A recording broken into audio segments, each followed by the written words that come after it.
आमा नमस्ते। नमस्ते सर। अनि के समस्या भएर यहाँ पाल्नु भएको थियो?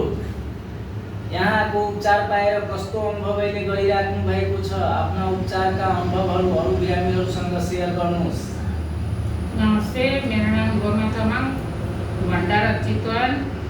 म पाइथ्लेको अस्ति थिएँ, धेरै दुःख पाइरहेको थियो।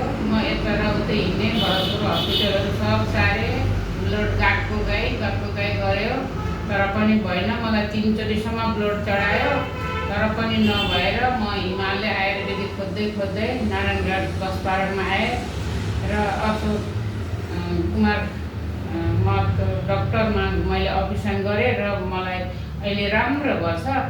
ब्लड पनि गएको छैन, एकदम ठिक भइरहेछ।